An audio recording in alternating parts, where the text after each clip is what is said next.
I think so too. Mm, Well, I think while we're still waiting on my end, I think we talked about females or women sometimes being enemies to themselves. I think it also occurs in the case of boys. If I was to make an example in my case, I think at school these days, I no longer play music out loud. I wear headphones because sometimes males are expected to listen to a certain type of music, some mm. violent music, maybe Okay. with some vulgar words. But so if you play music like the music I listen to, maybe out loud, sometimes you Mm, become judged. They just say, turn off that, we don't want to hear it. So it kind of becomes weird. I think males are expected in a way to listen to a certain type of music, and mm. it becomes a problem if you don't enjoy that kind of music and you have your own. I think it can become quite a problem as well.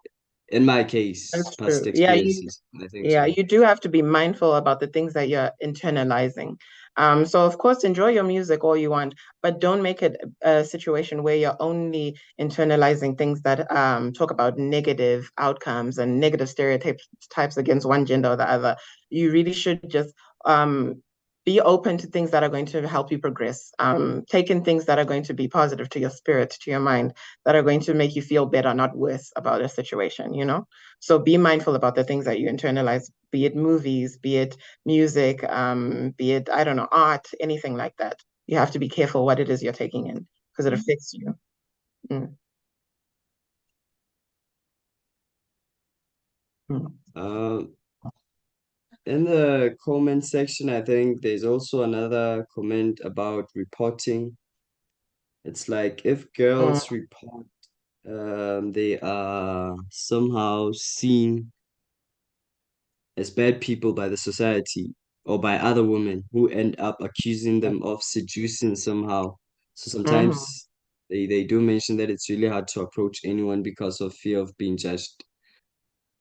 Okay, I get that. That's another form of that internalized misogyny, where instead of addressing the problem that's at hand, you want to put the blame on the victim rather than putting the blame on the perpetrator. So that is something that we need to let go of because you need to find the support system that you have within the people who will agree with you, within the people who support you. Um, and if you can't, there are going to be resources available to you in terms of if you look up your women's shelters or women's organizations, you can go to them. You don't always have to go to the people close to you, especially if they're going to be detrimental if you speak to them.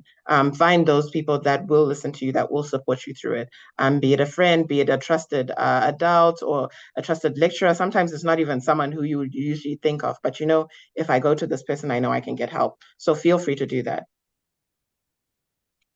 I Mm, think so too. mhm. And there's another comment that says that systems in colleges are mostly biased against students. So much that if you just expose or report or something, in a way they make you fail your grades in a way. I Oh, think okay. Is this something that's common? I'm very concerned to hear very this. common, very common. Um, this is something that I think what we'll do is as we continue with these sessions, because I think there are more left, we'll really put together the resources so that we can address each and every one of these problems because we do want to immediately take care of that, since that is something that seems to be going on. It is something we're going to address directly in our following sessions so that we can provide the specific resources you can go to, or we can directly give you those pieces of help or whatever it is that you need. But yeah, now that we know we have that feedback, we know we can go back, look at the drawing board and fix it. So thank you for bringing that up. That's very important that we know that. I think so. I think it would be a good Mhm. idea to prepare something for the next session that would be. Mhm. There's also a question that says, is sexism and misogyny the same? Oh, okay. So misogyny is the main umbrella term. And then sexism is it's a part of it. So it's a trickle down. So if you're misogynistic, you're going to be sexist. So it falls under it. It's just a category.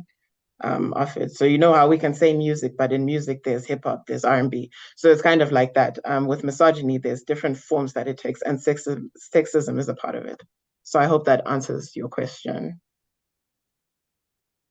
I hope so too. There's another question that's Mm, from Luke that says, How do you Mm. draw the line between positive reinforcement and misogyny deriving from the feminist movement and the battle against the patriarchal way of thinking?